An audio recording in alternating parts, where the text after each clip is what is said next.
do not agree with this bill at all. Thank you.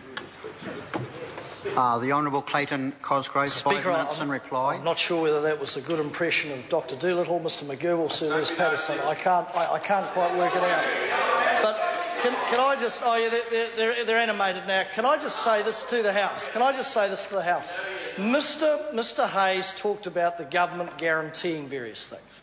What he failed to say, and what every national member has failed to do when they got up in the House tonight, was guarantee that they would not go beyond selling those assets that they've already put on the block.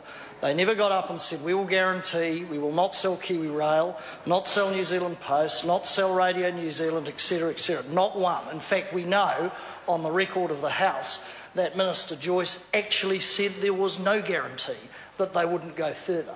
That's the one thing Mr. Hayes didn't talk about when he talked about guarantees. It's been an interesting debate because this will come down, as Trevor Mallard said, this bill highlights what the government is about. If they choose not to support this, likewise Peter Dunn, then we know it's open slather. We know that at any given time in the future, these guys will say, well, Nicky Wagner says no, it won't. But the problem Nicky Wagner's got as she joins the sort of battle late in the piece is none of her senior colleagues have provided any guarantee. That's the difficulty she has. Is she going to stand in the House now and provide a guarantee that they won't sell Kiwi Bank, for instance? No guarantee at all. So the acid test is simply this. If they are prepared to guarantee they won't go beyond the assets they've already taken out of the schedule, and they're prepared to say they won't sell any more assets and guarantee that to the people of New Zealand, then they'll support the bill. If Peter Dunn's prepared to back his election promise, not sell Radio New Zealand and the rest, New Zealand Post, Kiwi Bank, Kiwi Rail, then he will support the bill. If they won't, then there is a gaping hole in their argument, and the people of New Zealand will simply judge them accordingly. It's really interesting, the arguments that have been put up, the paper-thin wafer arguments, apart from a bit of good old-fashioned, I don't mind, a bit of good old-fashioned colourful invective here and there. We all participate in that. Apparently, I am responsible for all the ills of the 80s, being a 14-year-old at St Bede's College in the 4th form. Jerry Brownlee was hovering around. I'm not sure whether he was in a capacity as a student or a teacher at that time, but apparently, as a 14... Is it true he used to coach rugby from the sideline driving his car up and down? Look, I wouldn't want to bring that fact into the debate, but that's the sort of wafer-thin arguments. But it's a simple thing, ladies and gentlemen, over that side of the House. They're going to, through you, signal to the people of New Zealand that either they guarantee not to go beyond those they've put on the block, those assets, or it's open slather. That's the simple mechanism that this bill, critical though they have been of it, that is the simple mechanism that this bill will trigger when the vote happens. Very simple.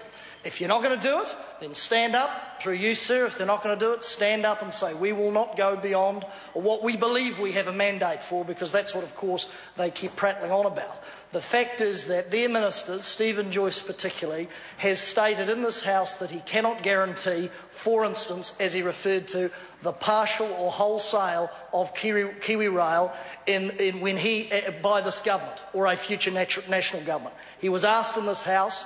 He provided no guarantee. In fact, he confirmed what we already knew. He would not guarantee that. So that's the acid test for this crew over here, despite all the sort of hullabaloo and the sort of soft tones of Mr Hayes attempting to be a sort of latter-day sort of statesman and, you know, trying to be sort of logical. The problem Mr Hayes has got, of course, is when he talks about what they'll do with the money, the difficulty is his government have stuffed up the sales so badly and mismanaged them so badly that there's no guarantee at all that he'll even, thank goodness, get a sale away. But as Mr Hayes pointed out, sir, he's already spent the money, he's already booked the dollars from the sale in his budget before any sales have gone ahead. Any sales have gone ahead. Mighty River Power on the skids in respect of the Waitangi Tribunal and probable court action. We know Solid Energy is in deep trouble now. We know the share price of Air New Zealand, it's been signalled, not a good time to sell. Genesis Energy will suffer a similar fate and similar set of issues to Mighty River Power, and of course Meridian's over a barrel by Tiwai, the biggest client. So they've mismanaged it so badly, but they've almost spent the dough, they've booked it, but they haven't completed or even started one sale. So this is where we are tonight, sir. The acid test, the vote will go through, and then the people will know.